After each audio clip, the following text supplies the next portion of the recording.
कौन है ये? મેલડી એટલે એવી માતા છે કે એ દાણામાં કોઈ દિવસ હાથમાં આવે નહીં. એને શોધવા જાય ને તો ક્યારે હાથમાં આવે, એને લેવા જાય ને તો એ આવે. મેરડીમાં આવો તો ખાલી તમારા શ્રદ્ધા ભાવ ભક્તિથી, અને આવો તો સામેથી આવો ને એ જ હાજી, હા માં હા. એ જ અસલી, એ જ આવો ઇતિહાસ બનાવી દે. જોઈ લે હા માં હા. આ વત્સ કુખાર મેલડી સામેથી આવી છે મારી વસ્તીમાં. હા એટલે હું કહું છું, મારી વસ્તી મને કોઈ દા યાદ નથી કરી, પણ સમય બન્યો, હા માં સમય હા. બન્યો એટલે સામેથી આવી. હા માં અને હા. મારી વસ્તી મને માતા અપનાવી લીધી. હા આ એની મહિમા છે. હા. એ રીતે તમારા ઘેર કોઈ પણ દેવી શક્તિ જાગૃત થાય અને સામેથી આવે તો બહુ હરખ ને ઉત્સાહથી એના વધામણા કરી, એને બિરાજમાન કરીને એને માં કરીને અપનાવી લેવાની. હા માં જેમ આજે કદાચ જેને માનતા હોય, જેને ચાહતા હોય એના જેવું તમે આચરણ કરવા જાઓ. જેના માનતા હોય, જેના ફેન બન્યા હોય એના જેવું કરો. આ શું ખોટું? કોઈ હીરો ના ફેન હોય તમે તો એના જેવા બાલ કરો, એના જેવી સ્ટાઇલ મારો. થાય નહીં આવું તો તમે મારા ફેન બન્યા હોય તો, એટલે હું તો રોમ નું નામ લઉં છું. લો હું તો સેવા કરું, તમે કરો. હું તો પશુ પક્ષીઓને કદાચ ચણ પૂરા પાડું, તમે પાડો. હું તો ગાયોને પૂરા ખવડાવું, તમે ખવડાવો. આ શું ખોટું? આ બધા આચરણ લાવો જીવનમાં તો અસલ મારા ફેન કહેવાય. આ શું ખોટું? 4 મહિને તમારી માતાઓના નિવેદ કરો છો તો માતાઓ ચમ પાછી પડે? આ પ્રશ્ન જેને થાય ને એ મારા સાનિધ્યમ તકજો, નકર 2 હાથ જોડી દરેકને કહીશ કે ખોટા ઓટા ફેરા મારા ધામમાં ના કરતા.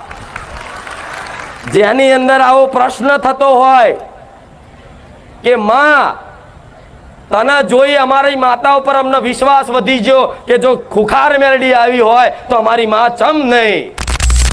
હું માતા 2 હાથ મૂકીને કહી દઉં કે ચા કાલથી તારું બધું સારું, તો એમ ના થઈ જાય. આશીર્વાદ તો હું ચમ આલું છું, આશ્વાસન. આશ્વાસન મતલબ કે ડોક્ટર જોડે તમે જ્યાં હોય અને ડોક્ટર એવું કે ચિંતા ના કરશો ભાઈ, એટલી બધી બહુ તકલીફ નહીં, સારું થઈ જશે. તો તમને ડોક્ટરના શબ્દો પર વિશ્વાસ હોય કે સારું થઈ જશે, ડોક્ટરે કીધું છે ને, અને તમારો આત્મવિશ્વાસ વધે ને તો ઓટોમેટિક સારું થઈ જાય.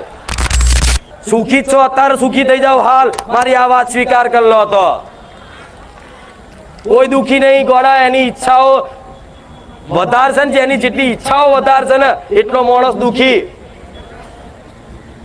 અને જેની ઈચ્છાઓ જેટલી ઓછી હશે ને એટલો માણસ સુખી.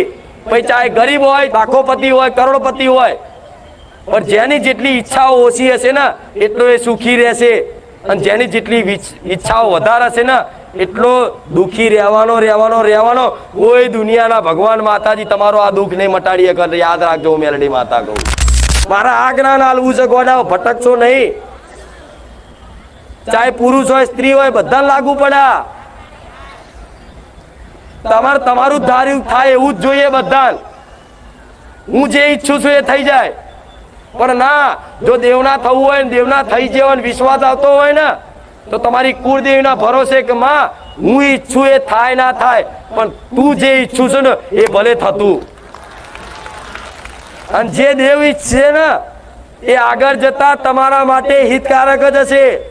ક્યારે માં પોતાની માવતર કે મારા જેવી માતા ક્યારે એના દીકરાનું અહિત ના વિચારે? ક્યારે ના વિચારે?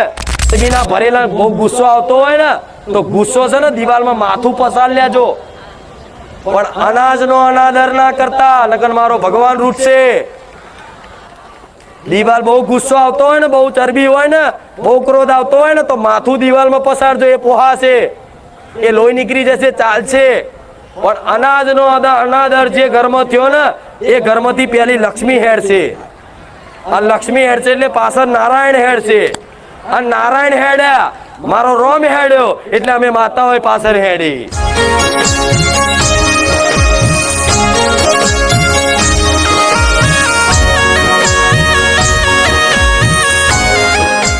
ખાલી મારા દર્શન કરવા, મારી વાતો સાંભળવા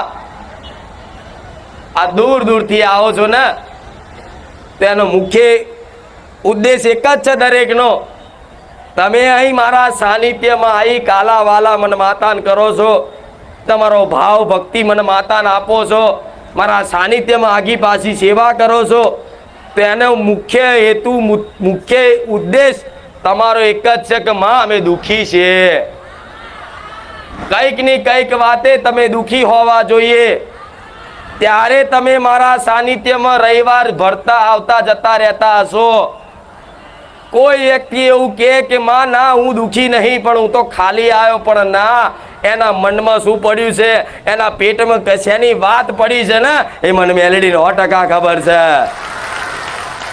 ભલે કદાચ જાહેરમાં મને મેલેડીને કે ના કે, પણ મારા સાનિધ્યમાં આવી અમથોય વિચાર કરીને મારું નામ દઈને ખાલી પ્રાર્થના કરશે ને, તો ભલે એને કોઈને વાત નહીં કીધી હોય, પણ તમારી અંતરની વાતો ના વાપરી લઉં ને, તો હું ઘોડા, હું ખુખાર મેલેડી મટી જાઉં. મારા મેલેડી ના રામ.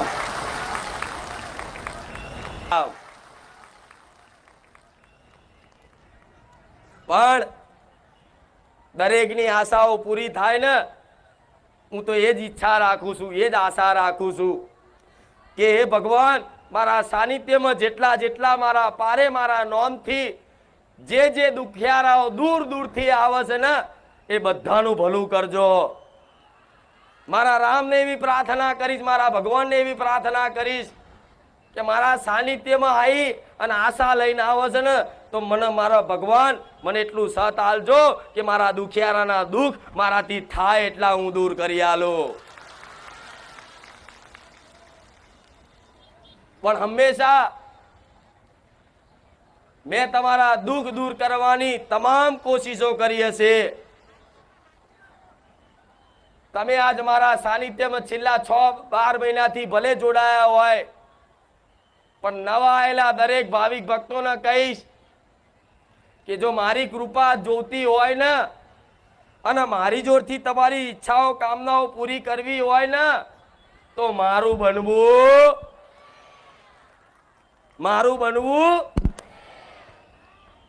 અને જો તમે મારા બની ગયા તો જગતમાં હું મેલડી એવું કહીશ, કોઈ જગ્યાએ કોઈ ભુવાએ કોઈ જગતમાં કદાચ તંત્ર મંત્ર વિધિઓ કરવાનું કદાચ છોડાય ના દો, ભૂલવાડી ના દો, મારું નામ મેલડી નહીં.